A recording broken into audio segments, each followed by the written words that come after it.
Good evening, welcome. We are at the City Hall Council Chambers, Marshalltown, so that is 10 West State Street. The date's January 30, 2023. The time's 5:30 p.m. And we'll be calling this meeting to order. It's a special meeting for budget purposes only, so we have no typical comment at the beginning. But I give this notice to the public that for speaking on items that come up during the meeting itself, the mayor and council welcome comments from the public during the discussion of items on the agenda involving the budget tonight. Step to the mic, state your name and address for the record. Limit your time to 3 minutes or less so that others may be given an opportunity to speak. Speak clearly, direct your comments to the mayor and council, not to any councilor specifically, and it's at the discretion of the mayor and council to respond to specific questions and comments or to have staff respond during the meeting. Those who are able, please join us on the Pledge of Allegiance.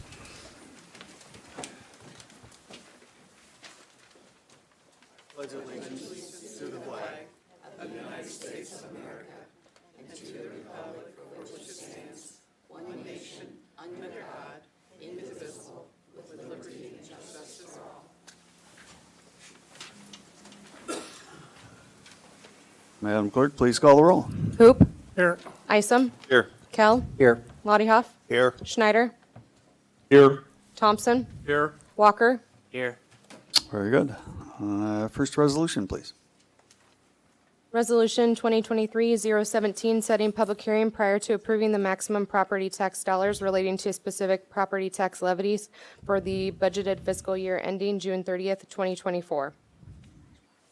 Move for approval, Your Honor. Thank you. Is there a second? Second. Roll call on this. Schneider. Oh, Yes. sorry. Before calling the roll, or we're not doing the public hearing itself, right? No, this This is is just setting just it, to Your set Honor, it, but right. Diana Steiner would like to just let everybody know what's in the Discussion resolution. first. Okay, before we vote, let's get in for him.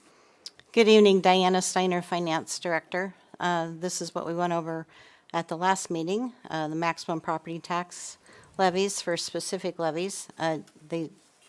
This does not include the library band as they are voted levies, or the debt service levy and the capital improvement levy. Other than that, it's all the same as last time. We're asking you to set the hearing for February 13th at the regular scheduled meeting at 5:30. Any questions? At a funeral, I had somebody ask me, does that mean the band's cut out of things or we're scaling them back? And I think the answer is no, they just have a separate pass-through budget item, right? Right. Okay, so anybody watching tonight shouldn't be worried about the clarinet or, all Right. Thank you. Any questions up here, though? And I don't anticipate any discussion out there yet, so let's go ahead and call the roll. Schneider. Yes. Thompson.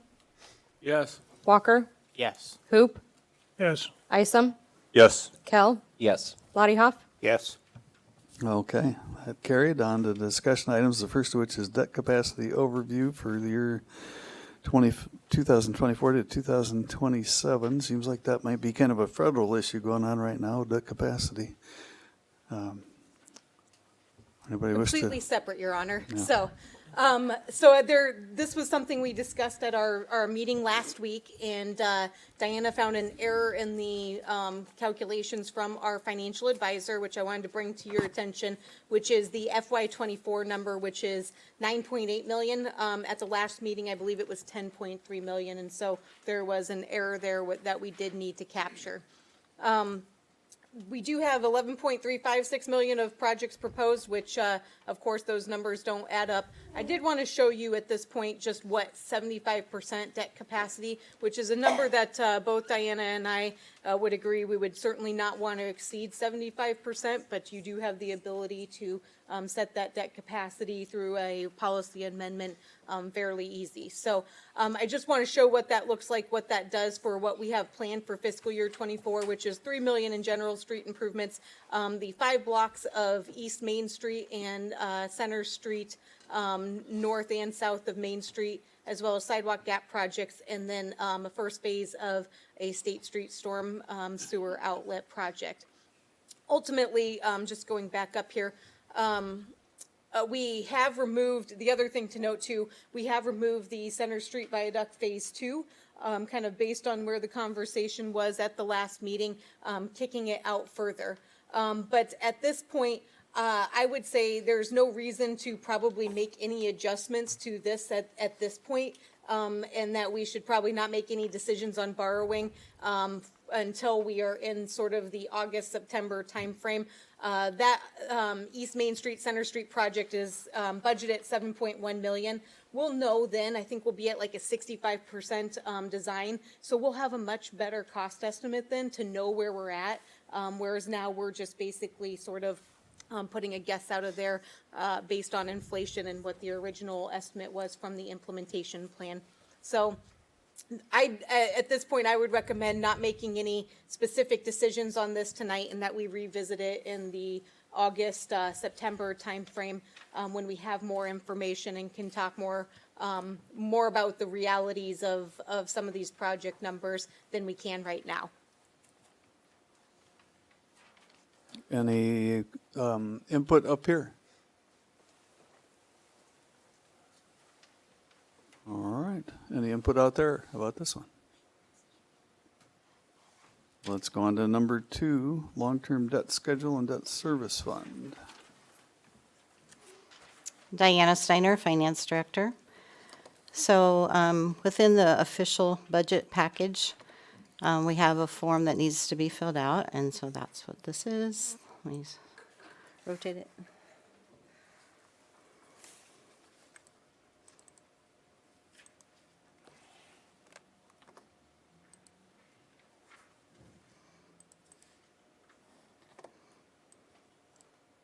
Big enough to see? Okay, so we're listing what debt is currently outstanding and what principal and interest payments we need to pay in fiscal year '24. So there's a list of names here, the different obligations, and then the amount of issuance is in column A. Column B says whether it's a general obligation bond or a revenue bond, so that indicates that. So in column C is the principal payments that will be due in fiscal year '24. The next column is for interest due in fiscal year '24, and those two together, C and D equals E. And then column F is our bond registration fees we have to pay on each bond, which is $500 if they were issued prior to 2018 and $600 if it's after that. So then normally this would just carry across and that would be your total debt. However, in column G, if we have some other funding sources, such as TIF or other revenue bonds, then we put them here and then it deducts that off there. So your ending total already encompasses that. So coming down the page, as in the past, we take 78% of our local option sales tax and apply it to our property tax debt relief.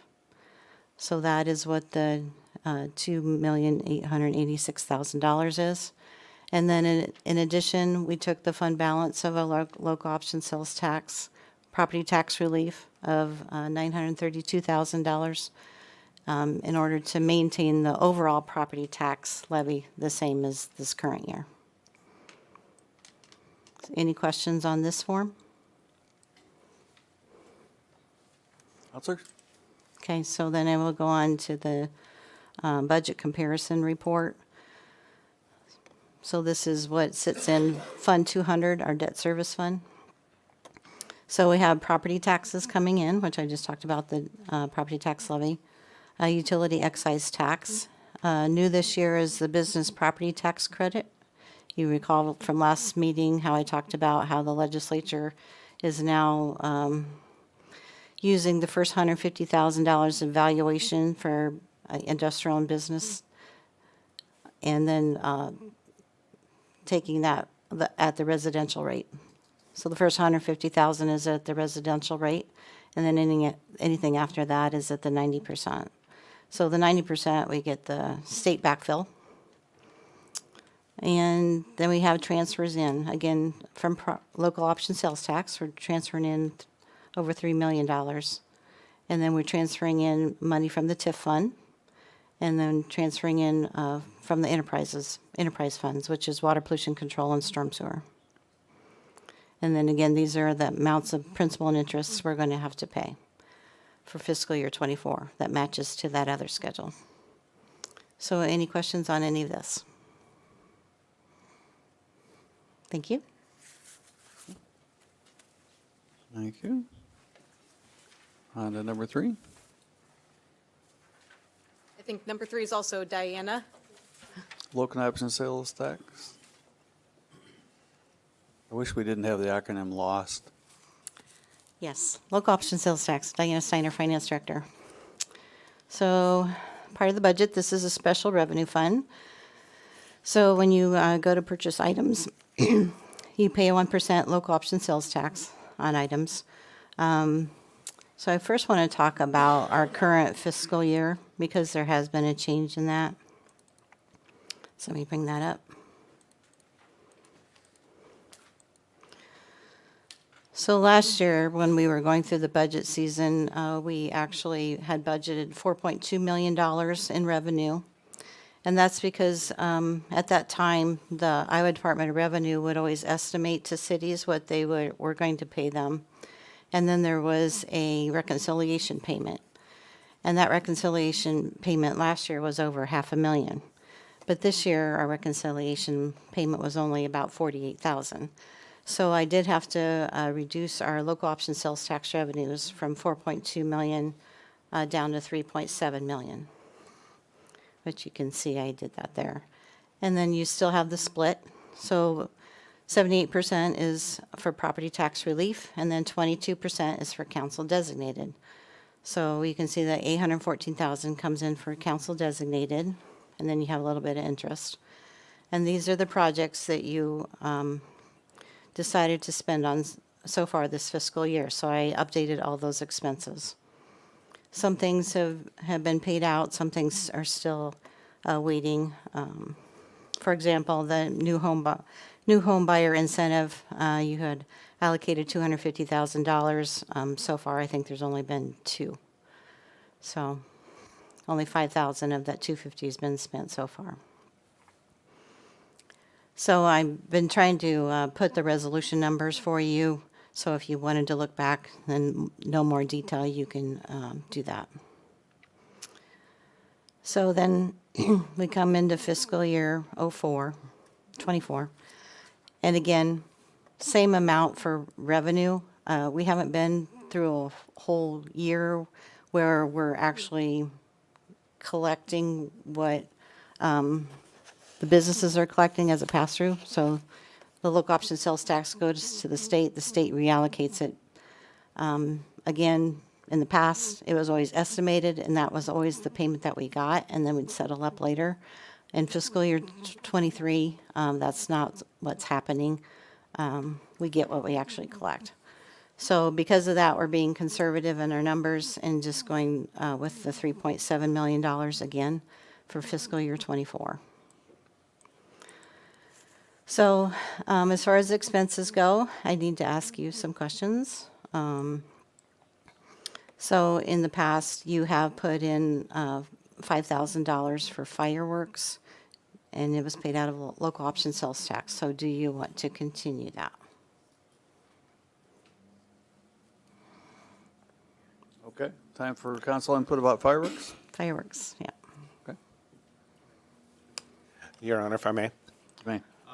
I don't think this should have been in the general fund to begin with. I think it should be moved over to local option sales tax. And if I do remember.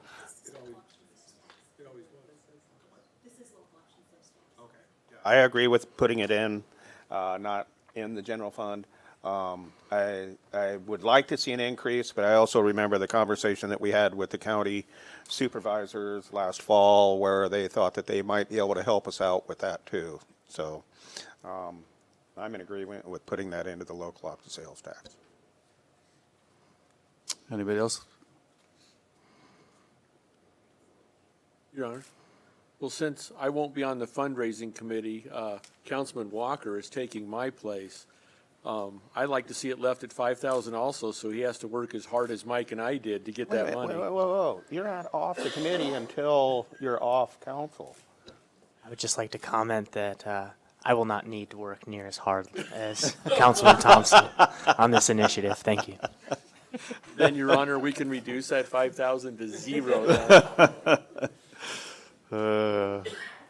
Just as a reminder, anything that does use council designated local option sales tax does come back before you on a resolution. And so this is just kind of initial, get it in the budget, but once we do get that formal request, then we would bring it back on a resolution. So, Your Honor, I second Mr. Lottiehoff that, yes, I would like to see the 5,000 earmarked in local option sales tax. Thank you. Any rebuttal? Was it probably time to ask for public input on this one?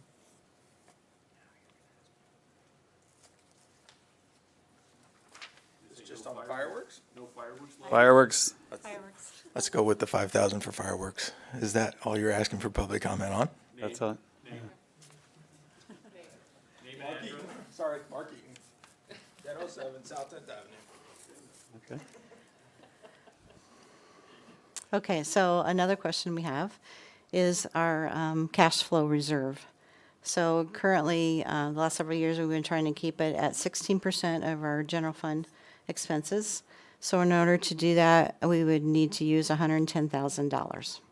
So are you wanting to continue to do that? Every 1% above that is another $178,000. So, yeah, I need Your Honor, to if know I whether may. you want to do that. So, Diana, remind me, or anybody else, what was the percentage we were trying to grow it to? Was it, the threshold was the 16%? Our policy says 20%. We're trying to get to 20%, but 16% is usually about as high as we can go, But we usually. got to 16 last year, right? Yeah, yeah. So this next fiscal year, we should go for 17, right, correct? The 110 is to keep you at 16%. If you want to go to 17%, then it'd be an additional 178,000. So 278,000 Yeah, total. 288, yeah. I would like to keep it moving forward. I don't want to stall out. We need to get to that threshold sooner the better. So, and we've got the money in local option sales tax, so I would be in favor of the 110 and the 178. Okay.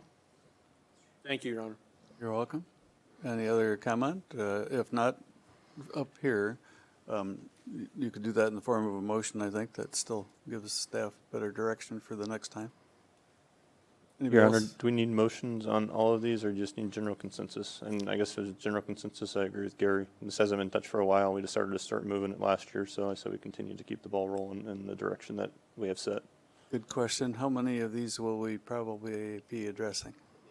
So I would say fireworks, we're good with. That is generally general consensus on that cash flow reserve because you're proposing something that's different than what we brought forward to maintain. I'd recommend a motion in a second to go to 288,000 or 17%. Then, Your Honor, I will make that motion to fund it 278,000? 88. 288, I'm sorry, excuse me, $288,000. I will second Gary. Very good. Now let's have further discussion up here and then out there. Anybody up here? I'm good with that. Anybody out there wish to approach that one? Okay, I'll do it right this time. Mark Eaton, 1007 South 10th Avenue. Looks to me like you could go to 20%. You got a $2.3 million budget at the bottom balance. Further public comment? Roll call. Kell, Yes. Lottiehoff, Yes. Schneider, Yes. Thompson, Yes. Walker, Yes. Hoop, Yes. Isom. Yes. That carried. Staff has direction. Next item. The other thing I wanted to talk about is, you may recall when we were certifying debt for TIF, that we moved the CBD out of TIF and into local option sales tax. So that's what the $95,000 is, just as a refresher. And then, like we just talked about on the last agenda item, we took $932,000 to buy down the property tax levy. Did you want to keep it at that, or did you want to possibly use more? You're only projecting about $198,000 that you could use more out of property tax relief unless you used it out of council designated. Your council designated balance is sitting with 2.2 million now, 2.2 million after that last change. So every year you gain another $814,000 in council designated. Your Honor, if I may. You may. Diana, refresh my memory. We didn't make that decision at this time last year, did we, on what to move in? Yeah, we did. For the future one? For the next fiscal year, yes. And what's that number exactly for the next fiscal year to keep that tax rate at the same? It's this $932,000. Just the 932. Well, we're putting in the 78%, so in total, we're putting in 3.8 million. And the reason we did that was we didn't want the taxpayers to, even though assessments change, we felt that we didn't want the roller coaster effect, right? We wanted Right. a leveling on our side of their tax bill. Is that correct? Right, correct. I don't understand it because the taxpayers see the roller coaster event anyway, but yes, I'm okay with leveling that. Other input up here?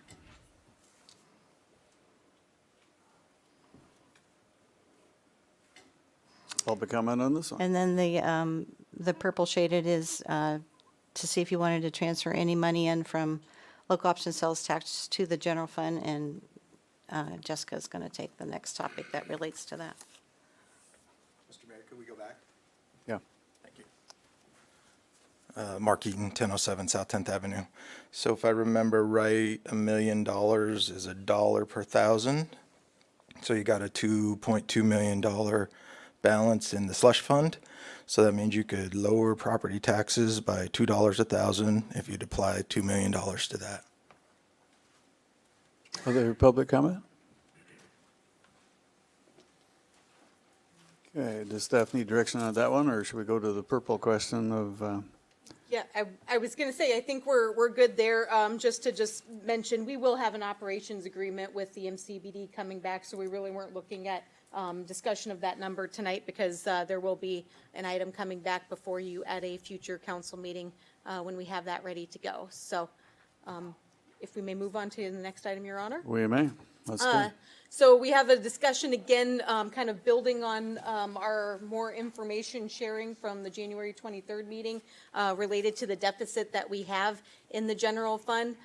We are at $312,000, and I did want to bring up, I do have this up in Excel form, so we can make some changes as we go if you're ready to make some changes tonight as we go through this. One point of clarification, because I've been asked a few times on this number at the bottom is actually the negative 312,000 less or plus everything that is here. So we're showing a number of options that actually do exceed what we need to balance out. So that is possible, but there are items like the non-bargaining COLA reduction and the furlough days, which I would not recommend doing those two together, that those be viewed separately. And so I'm happy to answer any questions. We've had quite a few questions over the last week from most of you. And so happy to answer any questions or to turn it over to you for further discussion and some work on what you would like to do. Anybody have a preference on whether we go line item by line item, starting at mosquitoes?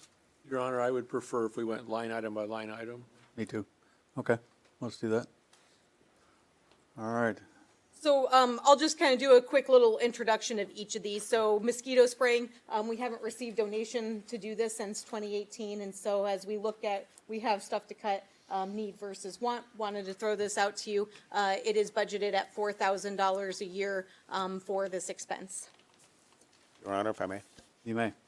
I oppose cutting the mosquito spraying, and I would just as soon pay for it with local option sales tax.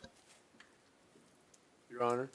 Yes, sir. From the feedback I got after my comment last week, yes, I would like to keep the mosquito spraying, and I would like to pay for it out of local option sales tax. You didn't want to form a fundraising committee on that one? No, and I want to live, so I'm going to keep spraying for mosquitoes. But people were bugging you about this? I'm sorry. Anybody else up here? Your Honor, I agree with removing it from lost for it to be a decision on its own. I continue to not support mosquito spraying on the streets, which only covers the street area, so I will spray my backyard, which is where I hang out, which is where the spraying doesn't take care of. Other council input? Public input? Well, do you need are we going to do these one by one motion? That would be my preference. Okay. Yep. The motion that mosquito spraying continue, the cost of which is paid for by local option sales tax. I will second that so we can vote, Your Honor. Thank you. Point of order, Your Honor. So are we making one motion to make two different budget moves, both a council designated loss allocation and a removal from the general fund of this expenditure? I'm not smart enough to answer that question, but Jessica can. Well, I don't know that I can answer that very quickly. If we would like to, what we can do is bring local option sales tax back to the next meeting with any changes, because there is a general transfer from local option sales tax that is an item lower. So that would be my recommendation, is that we can bring local option sales tax back, and that this would just be a motion to remove it from the list at this point. That's fine. Okay. Clarified enough? Anybody up here have any other questions about that? I just want to be clear. So the motion is to remove the $4,000 from the general fund. To remove it from the list of items, to continue mosquito spraying, essentially. Yeah, this list is the things we were going to cut, so if we remove it, it won't be on the cut list. Everybody up here understand that? Anybody else out there want to talk about it? Let's roll call this one. Walker? Yes. Hoop? Yes. Isom? Yes. Kell? Yes. Lottiehoff? Yes. Schneider? Yes. Thompson? Yes. Okay. Number 2. I'm going to try and save this as we go along Oh, here. sure. So number 2 is to eliminate BPW and Lawrence Parks. We had a conversation about this when Jeff did a kind of end of the year kind of overview of the park system at the December 27th city council meeting. And so with that, the only savings that really exist at this point would be eliminating our mowing contracts. And so I would recommend that if we do proceed with selling, that any sale proceeds would not go to the general fund. They would go to the parks donation fund and be put back into park projects from there.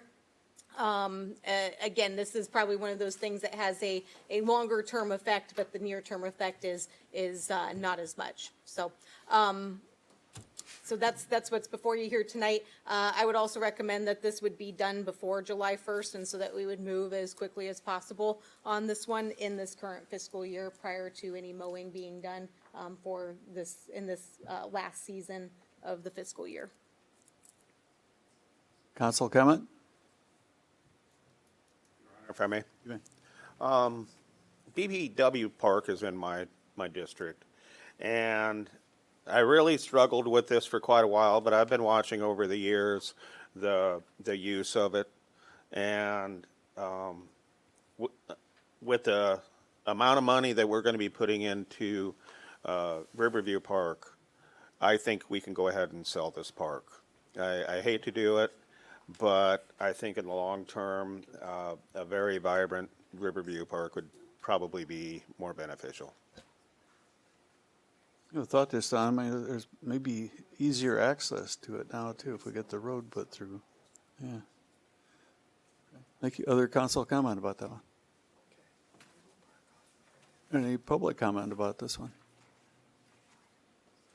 Can I consider that a consensus, or do you want to vote? If I can have a motion and a second to bring a resolution to the February 13th meeting directing city staff to decommission these two parks. I move to have this brought to the February 13th meeting to decommission these parks as outlined. And this would also be removing the 1,600 from this cut list, is that right? Correct. Well, no, it'd be Oh, keeping no, it keep it on on there. there, yeah, sorry. Reverse math. Okay, anybody have any questions about the motion? If- Second. Okay, thank you. Any further discussion up here or out there? Roll call. Second. Yeah, we got Dave one. seconded. Okay, roll call. Kell, Yes. Lottie Hoff, Yes. Schneider, Yes. Thompson, Yes. Walker, Yes. Hoop, Yes. Isom, Yes. Okay, didn't require any change in math on the grid.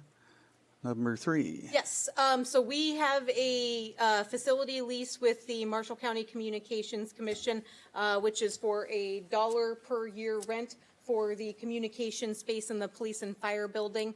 The figure that is there is looking at essentially the base amount of space that they use that is not considered common spaces, which is 3% of the entire building, and looking at the total budget, which is over $210,000, and looking at a prorated share there of $6,392. This lease does have a 1-year termination clause in it, so my recommendation would be that we would present them at the February 13th meeting, that there would be a resolution approved to terminate the lease with a date specified and the presentation of a new lease for a new rent amount. Your Honor. Yes, In speaking with some community members and some members of this council, the question I had is this 6,300 really high enough given the amount of energy consumption the MCCC utilizes? And how did we come up with that number? Yes, so here's what I will say. What we're budgeting for electricity use alone is $93,000 for next year. I would say that that is probably easily shared by some portion of the Communications Commission, though we have 2 different entities running 24 hours of operations out of there as well. Back in 2018, we had originally presented a lease that had them paying for 33% of that electricity bill because we knew they were going to contribute. They cannot be metered separately, which was a problem, and so that conversation was ultimately scrapped, which got us to where we were today. So as I looked at what were those true costs of the building, so taking out what we have the insurance levy supporting, and then we have a little bit of employee benefits there. I think there's $1,800 of employee time benefited there. When I took that out, we were in the $200,000 range for essentially what it costs to operate that building. And so as I looked at the 3% of the space use, they're essentially, I think, a little over 1,800 square feet in a 50-some thousand square foot building. And so it was too difficult to figure out common space use and what made sense. So that's where I figured that was the most logical way to get there, only because we have no way to determine how much electricity they are using, which is by far our overriding largest cost of that facility. did that raise any questions or comments by the council? Yes, Your Honor, if I may. You may. Jessica, I've got a few questions. Why can't we meter that operation? It's just electrical. I mean, the panels would be, we could separate those out on a separate meter. When we were still under construction, we had that conversation with Alliant, and it was not possible to do at that time, just given the way that the building is wired. So at that time, it was just not something that was capable to happen during construction. So I would guess that the cost to try and do that now would probably not merit a benefit at this point, if it could even be done. Okay, and then the other thing is, who would get this $6,392? Can you explain further? If we charge them this rent, does it go to the police department? Does it go to the fire department? Does it go to the general fund? So you're Well, saying it goes directly to the general fund? It's all in the general fund, but the function that this is budgeted under is 1099. which is separate from the police department at 1010, or the fire department at 1050. So we keep track of all the building expenses under its own function, which is how we're able to say, like, this building costs more than $200,000 to operate. So it would be counted as a departmental revenue under that function. And then who owns all the equipment inside that room? The Communication Commission owns all of it. The city purchased it with bond funds and then gifted it to them so that we had no further responsibility once they became their own entity. So I understand the history that this was a police department, and that changed when the commission was formed. But if we change their rent, what stops them from moving out? There's probably nothing that stops them from moving out. I don't know that that would be the most terrible thing at this point. We'd certainly get a better understanding of what our electricity looks like. If that's something that they want to proceed with rather than paying additional rent or paying any rent, I think that would be a choice of the commission to make. Okay, the reason I ask that is if the county proceeds with their construction of consolidating engineers down at the old fairgrounds, they're going to have an empty building right downtown that's probably about the same size as the communication center. So my last question is, this doesn't do anything for the taxpayer, right? Because the taxpayer's already paying for the 911 center, right? I would say all taxing entities or all taxable property in Marshall County is paying for the personnel to run it. And so they haven't had costs before related to the actual operations of the center in terms of rent. So I'm not sure how they would put that forward or what funds they would propose to use for that. But they certainly can levy the tax for that. And so it would be, rather than the city of Marshalltown taxpayers supporting 100% of the costs of the building, which I think it's fair to sit here and say, not 100% of the costs belong to the city of Marshalltown, that it would be, whatever portion would be assigned to the Communications Commission would be paid by all taxpayers of Marshall County. Your Honor, I apologize. I guess I do have one more question. Go ahead. Are we doing their payroll and everything? Are we doing administrative services for them? And are they doing anything that they're not charging us for that they're doing for the police department? I'll have to defer to Chief Tupper on your last part of your question there, but yes, per the 28E agreement, we are providing administrative payroll services for the Communications Commission. And it's, the commission is comprised mostly of the mayors and all the small towns around here. And I will tell you that the joke at those commission meetings, which are not as exciting as these city council meetings, and sometimes last a while, is that we are the rich uncle that can afford to have the nice building where the 911 commission staff is. And we, as a city, have probably been very kind to not ask the commission to assume more of the responsibility for the payroll things and supervisory things of employees and the cost of actually running that beautiful 911 center. Historically, they were in the basement of the building next door, and it was too dank, and we had a big fundraiser to try to get that new building built, and it was logical to move that 911 center into there.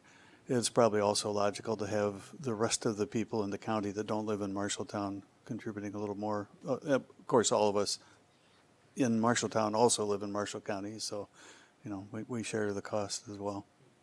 Your Honor, I'm actually okay with spreading the cost over the incorporated cities in the county and the county rural residents.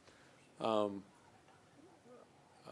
just don't like the idea that we don't have an exact feel for what the costs are. We're just, no one living in an apartment building wants to pay a percentage of their utility bill, not knowing what their fellow apartment dwellers are paying. I don't like the idea that we can't meter that out. So, thank you, Your Honor. Welcome. Other council comments or questions? Your Honor, I have something. Your So Honor, if you're, Oh, actually, I'm supposed to let everybody else talk before the counselor is back in line. So let me go with Mr. Schneider first, and we'll come back. sure. Go ahead, Jeff. My thoughts are, if you're a landlord and you're renting for cost, you're going to lose money. So I think we should charge a slight premium over that 6,000 some dollars, maybe $8,000. I know we typically under budget maintenance and other things like that, and I think this could help us with that. Thank you. Any other counselor wish to comment before I go back to Mr. Walker? Your Honor, Yes. not having, I'm based off this being square footage and a percentage, I don't think it's a real true cost of it. Not having true cost, I'm good with the 80-20 rule, which would equate it to 18,000. Not having the real numbers and trying to bump it to the 33 or whatever it was originally proposed of the electric bill, I don't know that we can stand behind that in good faith. So I personally think of the use of the facility as a whole, 80-20 is more than a fair number with regards to what that looks like. Thank you. Other council comment? Back to you, Ms. Walker. I'm sorry. It's okay. I didn't get the answer to that question about, if we start, doing this, raising their rent, if they're doing, I don't know, are they providing services to our police department? Will they start billing us for that? And if they do, are we willing to absorb that or take those services back in? I defer to Chief Tupper as to whether or not specific services are being provided. And while he's coming to the mic, I'd have to say it'll take a 28 agreement between the commission and the city to. Chief? Mike Tupper, Marshalltown Police Department. So Rhonda's here. I'm not aware of any services that they're providing for us that they're not providing for other law enforcement and fire agencies in the county, but I'm not aware of it. Doesn't mean it's not occurring. Rhonda's here if she wants to answer that question. Thank you. Do you want me now? If you don't mind, this would be a good time. Good afternoon. Rhonda Broadus, 911 Communications Director. So there are a couple of things that we do. We answer the vestibule phones, the phone lobby. There's 2 vestibules. Can you hear me okay? All right. So there's 2 vestibule phones, one in the back, one in the front. There's also the lobby phone that we answer. We open all the garage doors for the officers coming and going. We also answer the administrative lines. We answer administrative lines for also Marshall County and the police department, but there's additional lines that we answer for the police department since we're in there. The detectives on a normal basis will, when they're giving out telephone numbers, it just goes into dispatch, and then we, of course, take those care of those for them, as well as the Crime Stoppers line. Do you want me to continue on anything else, or do you want me to just wait? I have a question. Sure. What's your reserve balances right now? I'm sorry, say that again. What are your reserve balances right now? Currently, they are a little over $1.1 million, and the reason for that, we just did our budget. I took $600,000 and put it into the unassigned because in the next 5 to 10 years, countywide, we're going to be looking at probably getting a new CAD system, and everyone's going to need assistance with that. You have to think about what is the end of life in certain situations. End of life also has to do with how often are they going to bill you out of maintenance fees. And I think everyone's starting to see that. So then the common question comes down to, okay, well, what is a better look? Continue with the maintenance fees, or do we kind of recircle and look at another CAD system? And that's why agencies change those kinds of things. And then there's other things to consider too, because equipment often goes end of life. Okay. And what's your current budget? My current budget, as far as, I've got 2 budgets. Overall operations. As far as operations, it's, I'd have to look, but it was like 1.7, I believe. I'd have to go back and look. Now, operations are, payroll, salaries, things like that. And then I've got, as far as my other budget, which comes from surcharge, that's $320,000. Okay, thank you. You're welcome. Okay, so I am a little bit confused, so I wanted to come up simply because the fact that, now again, I'm after the historical portion of this, but it was my understanding that a big push for the new building was to attest to Mayor Greer's comments, the conditions of the 911 center. So to change this now, so we have this new building, so is this not kind of equivalent to the access fees that the Board of Supervisors just went through? So we're taxing the tax to tax to tax? I'm just a little bit confused on that. So I think that maybe we should consider some of those items historically. Again, I wasn't here for the decisions or the original creation of the 2080, but I'm not sure where that's going to go, especially since my budget's already done, so now I'd have to do an amendment. So, do you guys have any questions for me? All right, thank you. Thank you.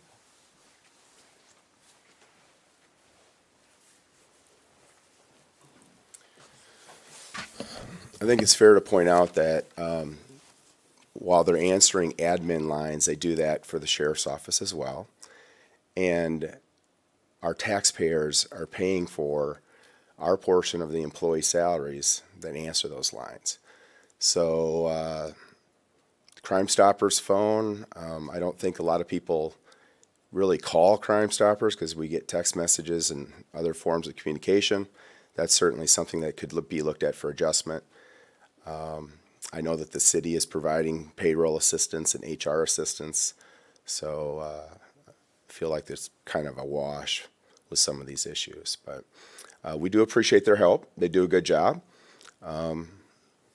But I don't think that there's a unfair balance of sharing the workload here. And certainly the city of Marshalltown taxpayers are paying their fair share. Thank you. Thank you. And as one who goes to those meetings, I will say that Rhonda's done a nice job with the budget. She's been good at cost savings and that sort of thing. It's a job that only like 5% of the people in the country can handle because it's such a high stress. The facility is gorgeous and really nice, especially compared to the old one. But it is a new taxing entity and authority, and it's countywide. She referred to the last Board of Supervisors meeting. I happened to attend that meeting. So did a bunch of the unincorporated and incorporated town fire chiefs and others begging for the county to help on the cost of radios, because for some of these smaller towns, the budget was pretty astronomical. And the newly constituted Board of Supervisors did approve that the county would absorb those costs. It was an enlightening meeting to go to. So I think we're going to have a good dialogue with the county and city going forward, including with the E91 Commission. I'm talking too much. Anybody else out in the public wish to address it? Heather Thomas, Public Works. Just wanted to expand on Councilor Thompson's question about the electric for the facility. The building shares a generator, and so with the way that we have the breakers and the panels set up, the splitting for the emergency communication center and all the other emergency operations, including the operations center for the city, is all on the same circuit. We would not be able to break that out. Unless they buy another generator. And have some significant interior rewiring, yes. A quick question. So with the year notice, this doesn't help the 2024 budget anyway. So why are we even talking about it? It would. I mean, if you're thinking about where we're sitting right now at the end of January, the soonest you could take action to terminate that would be February 13th. So that would be February of next year. So there would be some months of rent to be paid. Okay, public? Mark Eaton, 1007 South 10th Avenue. So after we kick all the details around, in the end, if you raise this fee on the other taxing levy, the entity, they're going to have to raise their levy, which is going to come back to all taxpayers, including the taxpayers in the city of Marshalltown, because if you review the very first thing, which we're going to have a public hearing on, there is a line item for the levy for the Marshalltown, or for the Marshall County Communications Commission. And that levy is being increased on that budget. So if you raise this to whatever number, you're going to raise the taxes on everybody in Marshalltown. Other public comment? One clarification, this is not part of our maximum property tax levy public hearing. We do levy a tax for the Emergency Management Commission, where we pay a prorated share of the expenses related to the Emergency Management Commission, which is a completely separate issue than this.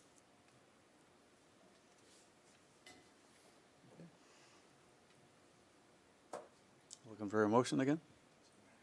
Looking for some direction, if you want to slow this one down and potentially not bring anything forward, I would like to see something happen at the February 13th meeting to give some authority in terms of terminating the lease and presenting a new one with some new figures. That certainly can be discussed on February 13th, but ultimately, as Councilmember Thompson pointed out, there is a year termination clause, so this isn't starting July 1st. So making a decision now will be, the sooner we make a decision, the sooner we'll be able to get through that 1 year period. Being that nobody maybe's got a firm idea, I'm going to continue with my 80-20. I don't think $1 is appropriate, and so I'm going to at least propose the 18,000 then. Second.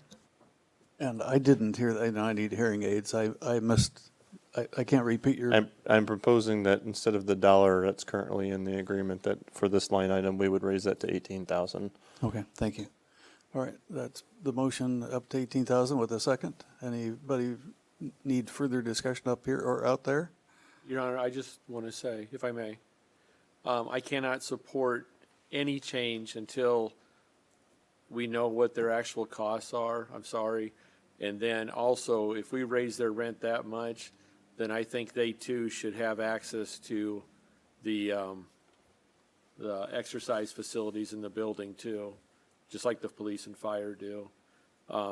Actually, I think all city employees should have access to that, but that's a whole different story. But anyway, I just can't support it until they're metered by themselves. So thank you, Your Honor. Thank you. Other comment up here or out there?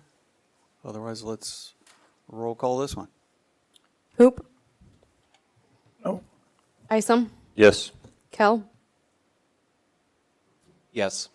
Lottikoff. Yes. Schneider. Yes. Thompson. No. Walker. Yes. Okay, that one carried. Staff has direction. This will come back on the February 13th meeting for additional action.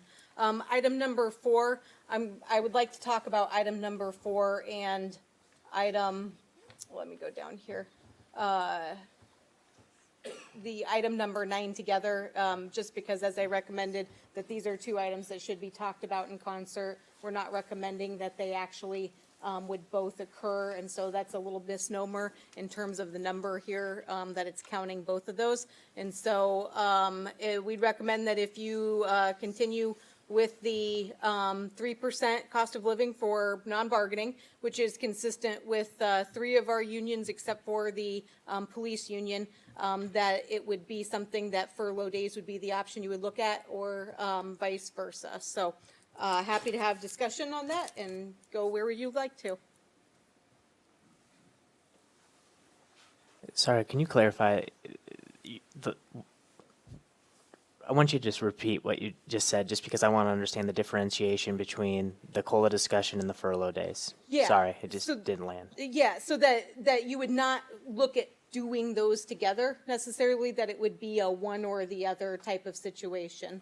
And so that furlough days would come off the list if you were going to reduce the cost of living adjustment, or if you were going to keep the cost of living adjustment, furlough days would still be on the table. Your Honor, if I Your may. Honor? That was Jeff. Okay, Mr. Schneider, go ahead. Sure. I was just wondering if we could talk about the COLA and the furlough days until we cover all the other topics. I have no problem with that. You know, they are kind of a bigger ticket items. Why don't we do that? Okay, let's go on to the next one. We'll dovetail back to this. Okay. Looking at number 5 is a transfer in and local option sales tax from council designated. Diana had that highlighted as a purple box on the previous discussion. I put $170,000 per year there. Going back in history to 2017, before the voters approved the change in uses, there was 5% that was coming forward into the general fund. The 5% that was council designated was automatically going into the general fund. 5% of 3.4 million is 170,000. So that is the logic and rationale behind that number at this point. Okay, discussion about the 170,000 from lost into general fund.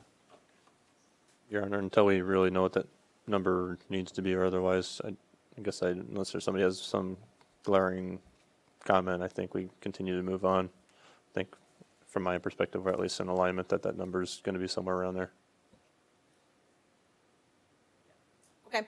On to the next one, a police department vacancy rate. As we talked internally about the vacancies that we have, that Captain Jones couldn't remember a time in his career where there was not probably an ongoing vacancy in an officer position throughout the year. And so typically what we do is we would wait until this period where we're re-estimating the general fund, knowing that we've had vacancies in the police department in the first 6 months of the fiscal year. We can sort of project out based on civil service lists that are in progress when we'll have those. So essentially with this, we are not taking away the number of sworn positions or the authority to hire. We're simply recognizing a vacancy rate at the front end of the budget rather than trying to cut and then recognize that later as sort of a savings. And so I look at it as it's a way that if we can prevent having to cut another employee in another department because we assume there will be a vacancy, I think that's a better situation for us all not to overreact on a deficit situation. Now, this does mean that if we can fill all of our vacancies, we will be back in front of you updating that because that authority still exists and that would create then a little bit of a deficit situation. But this does not change the staffing levels of the police department. It's just when are we recognizing vacancies happening? And it's at the beginning of the fiscal year rather than mid and end of the fiscal year. Boy, if we could fill all those vacancies, I think Chief Tupper would be doing a happy dance in front of all of us. Your Honor, I'd agree. I'd love to have that conversation. Yeah. My question, Your Honor, is why aren't we capturing all vacancies? Why just the police department? Because we have an engineering vacancy still, don't we? We do, and so we'll capture that. So some of that engineering vacancy is offset by road use tax, so we're talking about a much smaller dollar level. We also do have an electrician vacancy on the facilities side, which does also have quite a bit offsetting from road use tax, but these are the kind of the pure general fund positions to recognize. So basically, this is just on paper. It's like you said, it's just recognize it now instead of later. Correct. Pretty much. Maybe the easy way to skin this cat. Any objections to doing it that way? Okay, staff, you got your direction. The next one, also, I think it's probably a pretty easy one to talk about. The way we presented the general fund budget to you has essentially a $0 on Coliseum concessions. As we talked in Parks and Rec, there is no reason that we should be doing that and not benefiting from it. When we set up the concession stand, got the liquor license for the Coliseum, the idea was that we would be making some money to support the operations of the Coliseum. And so this is minimally here. Jeff has proposed doing some pricing adjustments and product reviews to kind of streamline the number of products that we have. And so I feel fairly conservative when I've put 2,000 there. But I would say if next year at the same time we're looking at numbers that haven't changed, we should be looking at some other options of is there a way to outsource this, which would bring in sort of a rent for us and reduce our operational costs. But I don't think we're ready to go there yet. We just don't have a lot of history yet to be able to say that this owning it and operating it ourselves is the way to is not the way to go. Reaction to that? I agree with that. Seen more nods of head up and down instead of left and right. Any objections to that? Okay. The next one is one that as we looked at, again, you know, when you take away all the other tax levies that support different programs and the other revenues that come into different programs, our youth programming and recreation was essentially a $30,000 deficit proposed for this next year and proposed for fiscal year '24. Now, this gets a little tricky because this camp crosses 2 fiscal years, but the proposal is for calendar year '23 to increase from $95 per child per week with the pool pass to $115 per child per week, and then looking at calendar year '24, jumping that up another $10 to $125 per week. I've got the Y up here as kind of our point of comparison with their 2022 numbers and showing that we are still a more affordable option. We've checked with some other programs and what they are charging as well, and this is still quite a bit under what other summer programs in Marshalltown are charging. Honor? Yes. One of the considerations I thought was really important when I was doing some comparisons to other summer programs for the kids in town is that when you pay the 95 or now you pay the 115, it's a pretty all-inclusive fee. The kids get a lot of activities and fun at that amount. When they're with other comparisons for our community, a lot of times the fee is much higher, and then you're also having to send your kiddo along with $10 in their pocket for this and that, or $20 if they go on like an excursion. I just thought that was kind of interesting in determining the overall value, which is why I feel comfortable with the increase. Other input by the council? Generally speaking, I support the same thing, just from new kid and daycare costs and everything else. I was kind of shocked at what our fee was in general and what it encompasses, so similar vein to what Dex had shared. I don't by any means think we need to go compete with the Y. I don't think that's the purpose of this program, but I do think that what was being charged was probably not comparable to the services being offered. Your Honor, It certainly is a good program. I would like to know what section of the community this program is serving, and if they can afford. I have assumptions, but I'd like to hear from Park and Rec of what part of the population they're actually serving through Summer Blast before I go one way or the other on this one.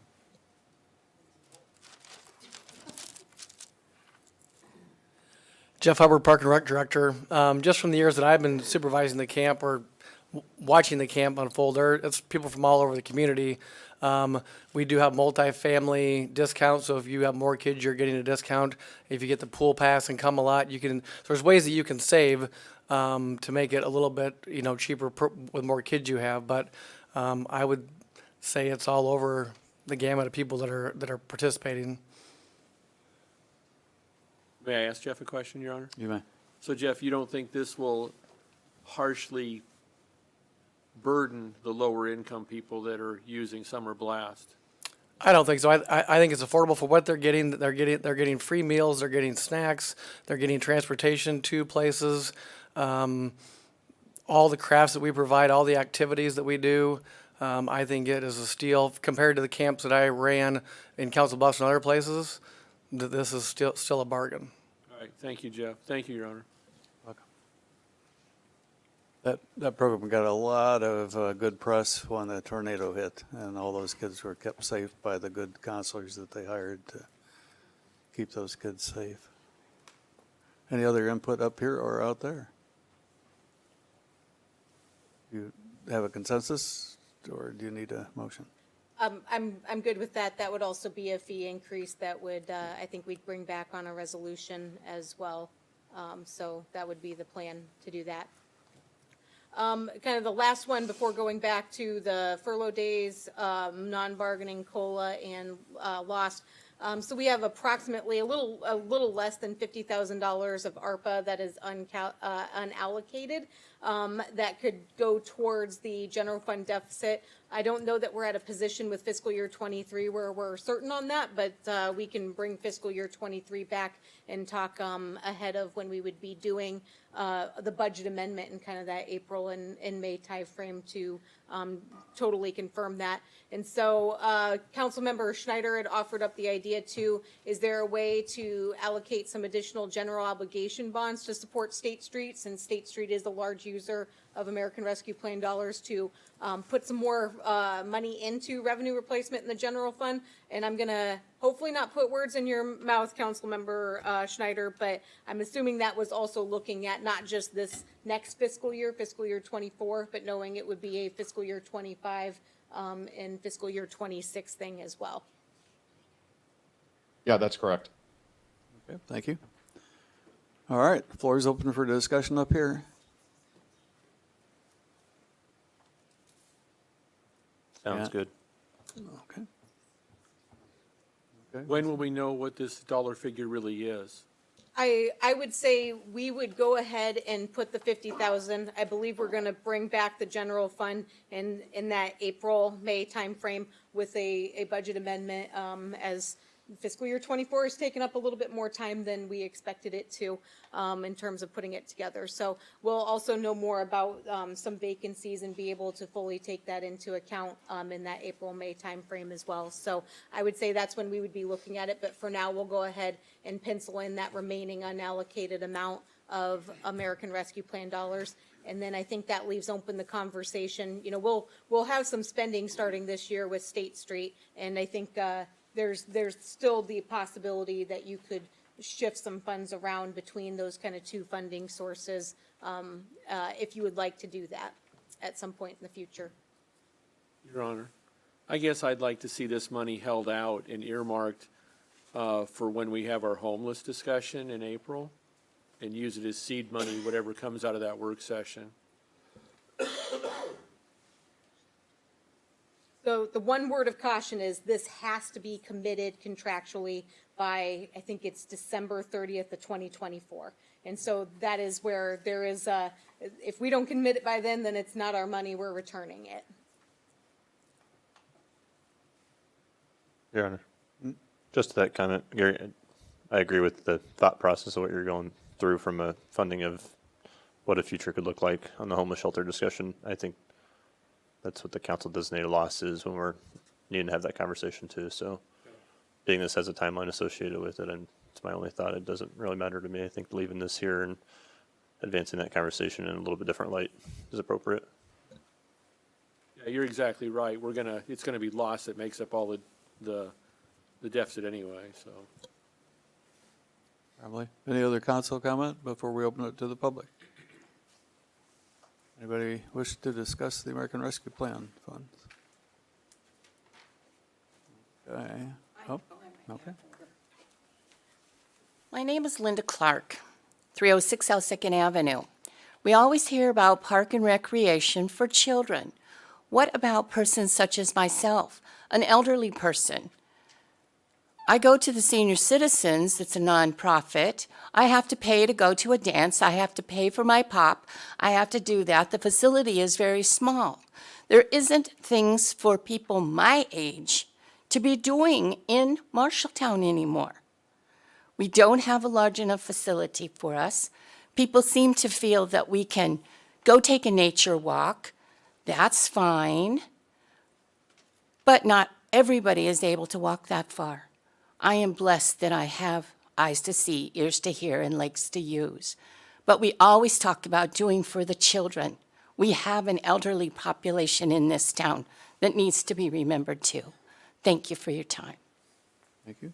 Anybody else from the public on the issue of ARPA funds?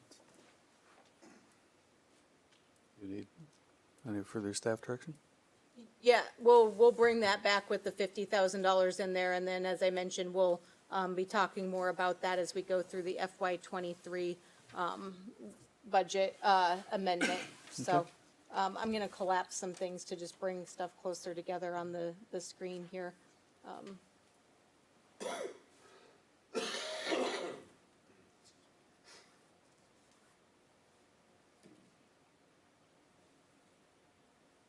So is there non-bargaining and furlough first based on then the local option sales tax transfer being kind of the last thing to discuss, or is that what you prefer to? Okay. Okay. So we have this conversation. This is something that we do throughout every year. As I mentioned, we have 98 employees that are not part of any bargaining unit. We do try to keep the same cost of living adjustment as the bargaining units where possible, but it is an option that we could do less than that, or that we could do something different than what a 3% is. And so I believe the scenario that I have used here, let me. So basically the difference between 3% and 2% is $43,261. So that's what's listed here. Your Honor, Yes, go for it. I'm personally not a fan of this one. This one doesn't have an impact just this year, but in the future, from an employee perspective, from a personal perspective, that 2%, when you add in the future years of COLA and otherwise, adds up. So this isn't a take the money away today in order to reevaluate. This is a money gone year after year after year after year. So from a COLA perspective, I'm not a fan of this option as a discussion item. That's why I support the furlough as a more valid option moving forward. It's across all employees, not a select number or select group of employees.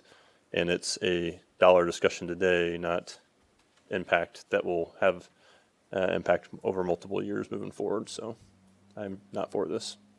Thank you. Your Honor, if I Your may. Honor. You may. Because we're kind of setting this up as a either-or situation, I'm going to jump ahead to the furlough days and oppose that, which puts me into the other, accepting the other one. The furlough days, I don't have a problem with a voluntary furlough day. If you feel like there's 5 days that you can take and it's okay with your supervisor or manager, we could leave it on the table, but that probably, we won't have any numbers on that until next year. So if we could offer that, but as far as a mandatory furlough, you know, things are kind of tough. And when you get down to the lower end of our wage scales, 5 days is a big hit. It really is. I know we have librarians, we have quite a few people. I think there's 16 people below the average union wage, and they could be scattered down there pretty low. So I'm going to oppose the furlough, which puts me into the agreeing with the 2%. But I think if you're going to actually use the number of the average, what the average union got, the average management or the average non-union job pays $76,300. Okay, the average union job pays 67,000 and change. If you take the 3% that the union got, the 2% number should be right at 2.5%, and that way everybody's getting the same amount. That's kind of what I'm looking at right now, but I absolutely oppose the furlough days. Other Your Honor. discussion? May I speak, Your Oh, Honor? sure. Mr. Snyder, go ahead. I'm against the COLA, similar to what, along the same lines Gabe said. As far as furlough, I would like it to be voluntary only, and I wonder if Jessica, you and staff could do a survey to see who would like to take advantage of that, so we might have an idea of what kind of cost savings we could be seeing. We can certainly do that if voluntary furlough days are the direction to go. Your Honor, Mr. Thompson? I'm against the cost of living option, but I disagree with Councilman Lottiehoff. This isn't the only two options we have. It's not, we don't have to choose one or the other. So I'll just say before we get to the furlough discussion, I'm against that. But on the COLA, the cost of living, I just don't see how some of our employees are getting 3% and some of our employees are getting 2%, and then look you in the face and say, hey, that's okay.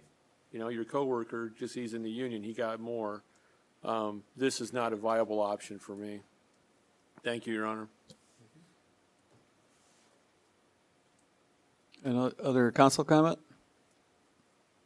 If I may. You may. Just for reference, Mr. Thompson, I'm under a union contract. okay? And our 5-year union contract is 2% increase over 5 years.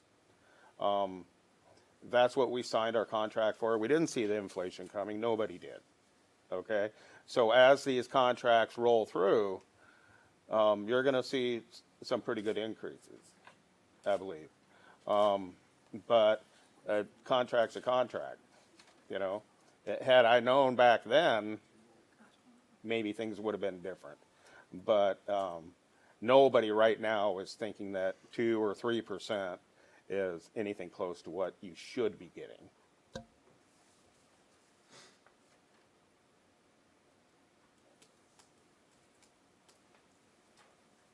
Anyone else up here? Anybody in the public wish to comment on this one?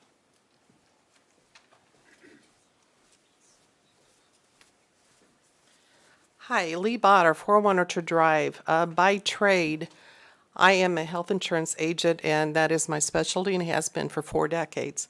I do a lot of work with employer groups. One of the things that you look at is a total compensation package, not just salary. In regards to that, I think there needs to be some future discussion looking at the benefit structure. I read all the contracts today, and I don't see the contracts where they require a specific design on benefit. You guys would be further ahead if you would look at a defined contribution plan versus a defined benefit plan. When I cranked just a few numbers, it would save about $325,000. So you might want to think about it for the future. Thank you. One thing to just comment on that, so in the state of Iowa, we are part of the IPERS and the Municipal Fire and Police Retirement System. Those are not considered negotiable items when it comes to unions. So anything we would be doing would be above and beyond the pension systems that we currently, along with every other city, have to subscribe to. May I, sir? You may. I am in specific reference to not IPERS because I do realize you can't touch those, okay? I'm in regards to the different health insurance, and you take, your RFP, you should go out and do your request for proposals. I do work with municipalities. I have in the past, I currently do. I work with employer groups. I like to here's a budget, get creative with your design. So I'm not talking about pensions. That is I'm going to call it a sacred cow that I would not touch, okay? So thank you very much. Thank you. Okay. Mark Eaton, 1007 South 10th Avenue. So we're looking for $132,000. You don't have to do any of this stuff. You've got $2.2 million sitting in the local option tax slush fund that could fix all of this. So if you get your wages cut or you have furlough days that you get forced to take, you can just remember where they're spending your money.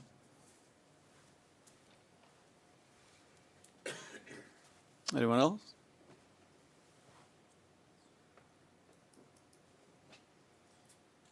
Okay.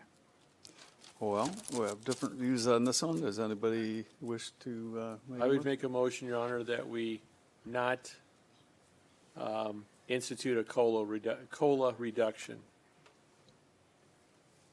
Second. Anybody feel the need for further discussion? Roll call. Kell, Yes. Lottiehoff, Yes. Schneider, Yes. Thompson, Yes. Walker, Yes. Hoop, Yes. Isom, Yes. COLA is off the table. Staff has direction on that one. Anybody wish to address the furlough issue? Yeah, so just to go through what we're talking about here would be 5 days scattered throughout the fiscal year.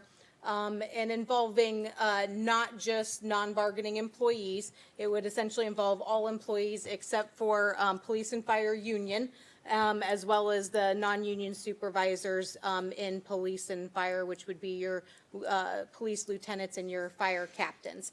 And so as we looked at what a calendar would look like, we have 3 months with, or 2 months with 3 payrolls. And so pairing it around one of those would help relieve the sort of perception that something is lost, because there is an extra payroll where fewer deductions take place, as well as looking at when we have the hardest time in terms of staffing, because people want vacation days. So the Friday before Memorial Day, the Friday before Labor Day, and looking at some of those. So the daily savings in the general fund for one furlough day are $15,843. The 79, almost $80,000 there is for 5 furlough days.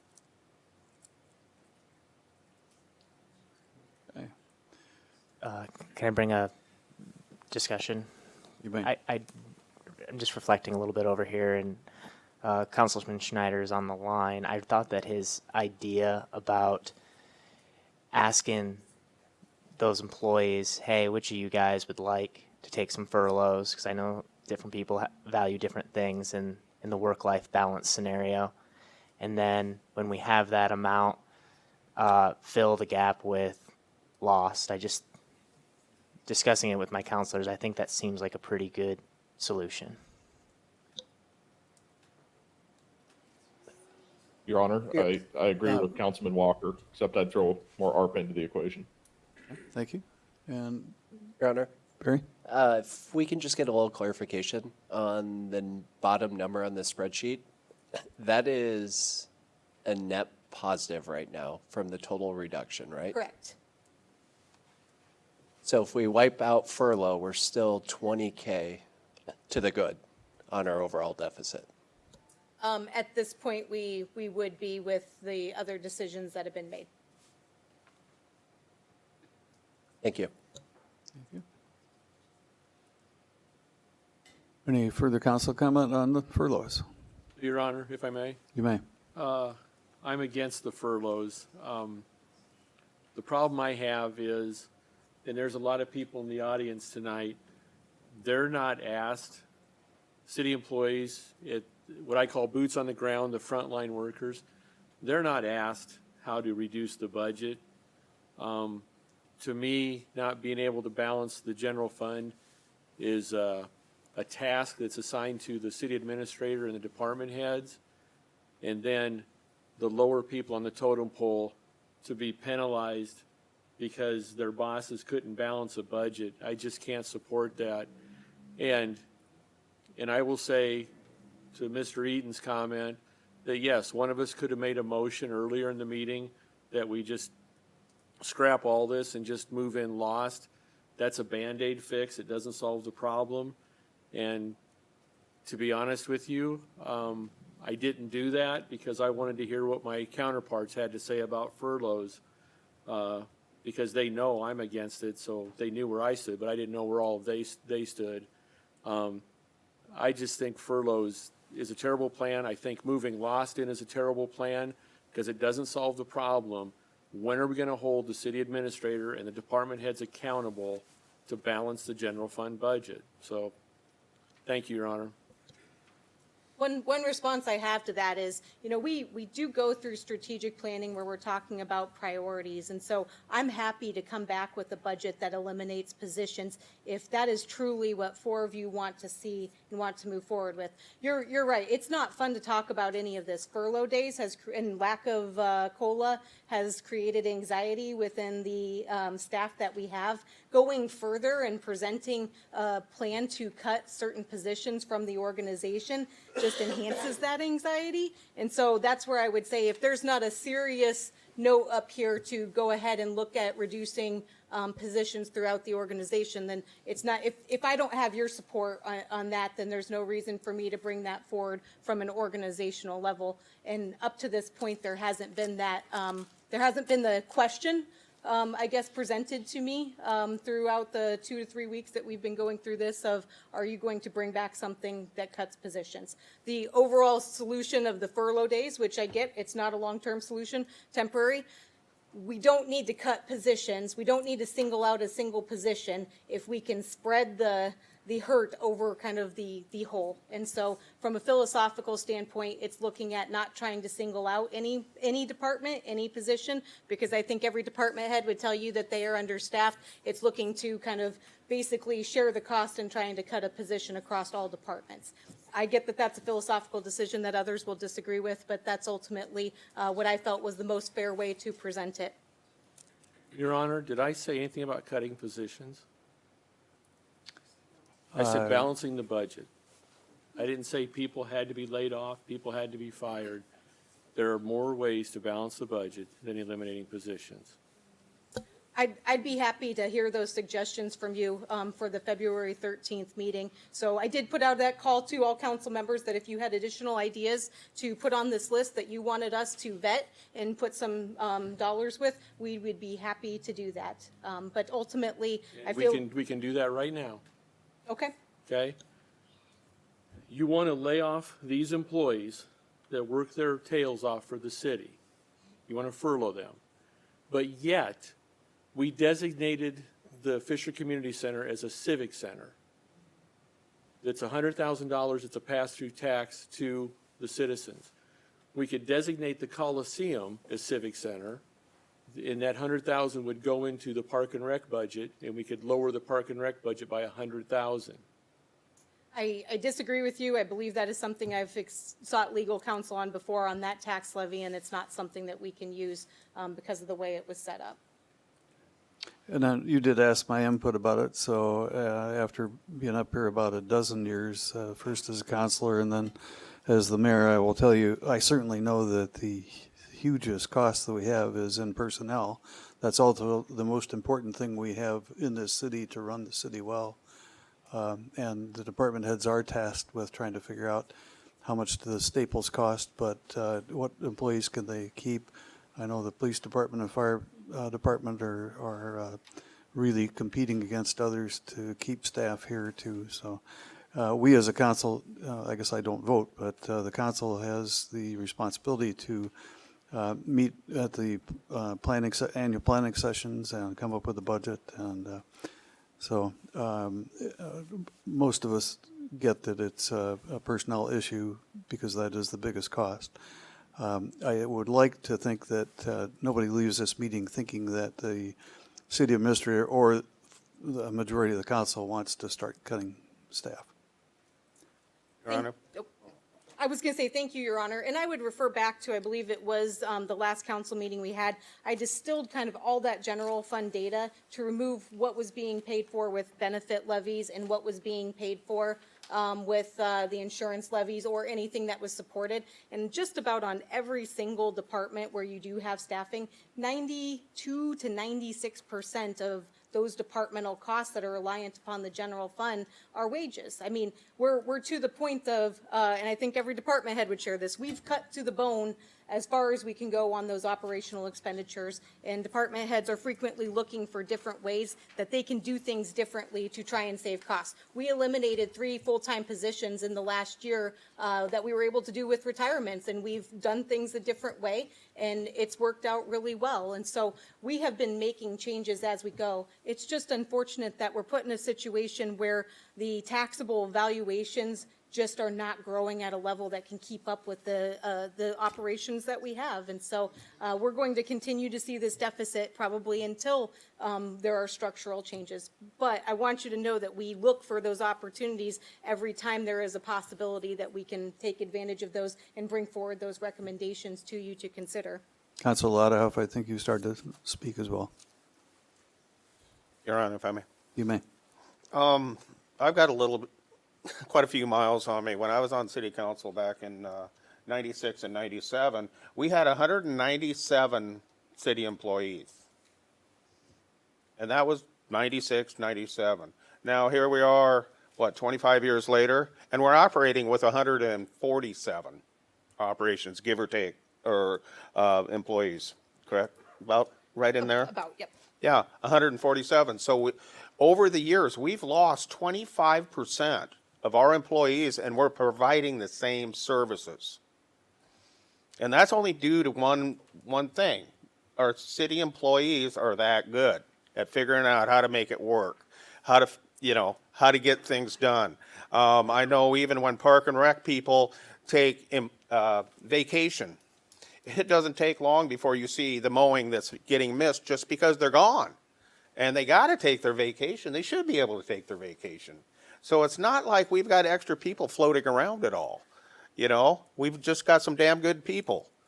And when you get down to the bone, you're at the bone. That's it. So kudos to our city staff, all the people that work with us on a day-to-day basis. You guys do a fine job. Thank you. Your Honor, I'd like to also make a comment. You may. I'd just like to remind everybody in the public that the majority of this city council is working toward a growth agenda. It does take years, but hopefully we're not always going to be talking about deficits as we get our growth in the industrial base and residential base. Your Honor. Thank you. Yep. Just to add on, this is much more pleasant in talking about 10 big things rather than penny pinching our departments with copy paper and old uniforms and otherwise like we did last year. So from an overall discussion, I think much more fruitful. I think creative and some of the things have been brought forward.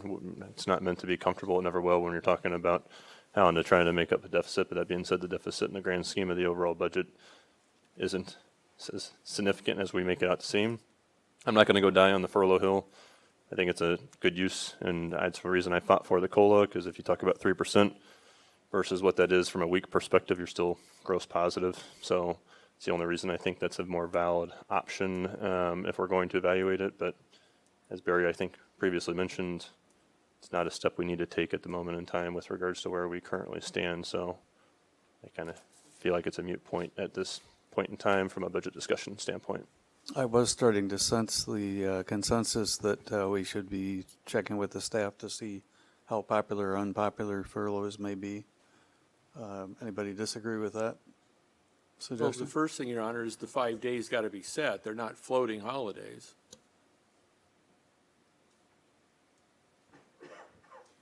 Did you already had a plan? Oh, I'm sorry. Yeah. You already had the 5 days set as far as the furlough days? We had some outlined on a calendar. We didn't want to bring a more full-blown proposal to you if this was not something that you wanted to consider at this point. I would just use those.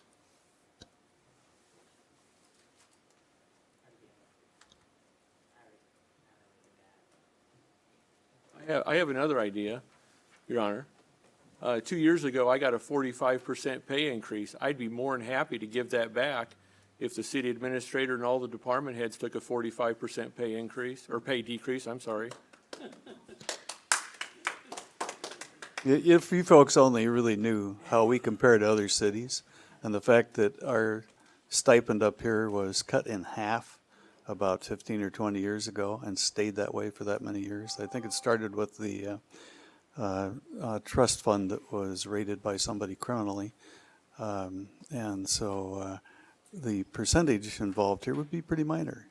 You also might compare that everybody sitting up here who's got a vote, if you add all of their stipends and benefits together, they don't even amount to what one Board of Supervisors is getting with the county. But the budgets and responsibilities are fairly significant. So I'm letting my Irish get up. I know better than to suggest that there's a Iowa State basketball game tonight at 8 that I kind of like to get to see. I have it taped so I can watch it later for the person that likes to complain about that comment. Anyway, what I think I'm sensing is a consensus that we check with staff and come back at another future meeting about furloughs. I would like to say I heard a little bit differently from kind of two sides, that there's not support, that ultimately we can delete this number right now and it will still have us in a position with 170,000 transfer in from council designated loss that will be sufficient. And so we can certainly still survey employees to see if there is anybody who wants to do things voluntarily, and come back with that information at a future point if we do believe there's any reductions that would lead to in the general fund. But, Your Honor, that's just an exercise in futility. If an employee wants a day off without pay, I'm sure any supervisor is going to give them that. There's no reason to lock them into these 5 days when they can take a day without pay for any time they want to. Let me just clear this up. I'll make a motion that we drop the furlough out of discussion and we move whatever money's necessary to balance the budget with local option sales tax. The motion's on the floor. Is there a second?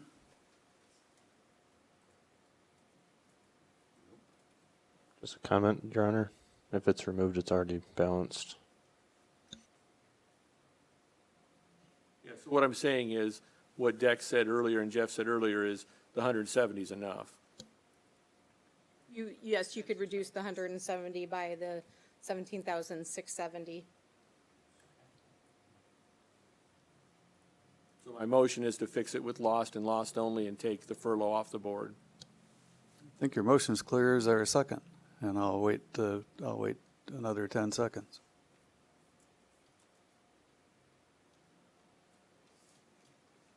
Your Honor, I'll second it, but that's exactly what we've been doing for these last 2 hours. So I guess I don't know the point of this motion. Well, it'll add some clarity. Let's go ahead and call the roll. Lottie Hoff, No. Schneider, No. Thompson, Yes. Walker, No.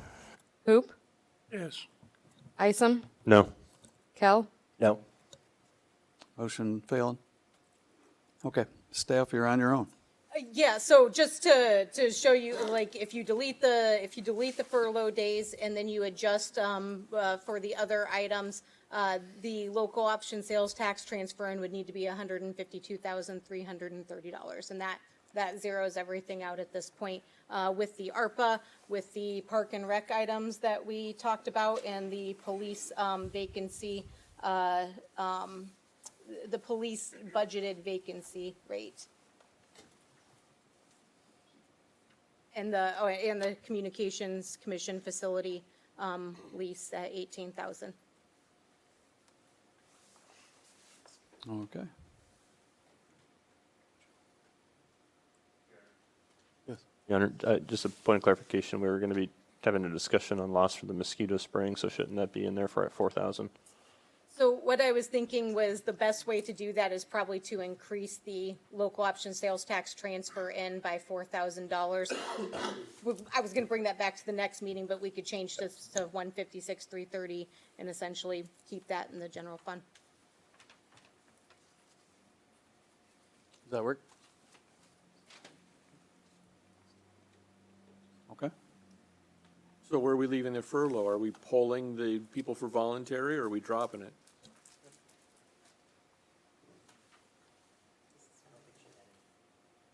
My understanding is that we didn't give the city administrator the direction to survey our staff, so we're dropping it, correct? What is I'm your- okay with dropping it. Okay. So I believe that's the end of the agenda. yeah, that is, okay. Very good.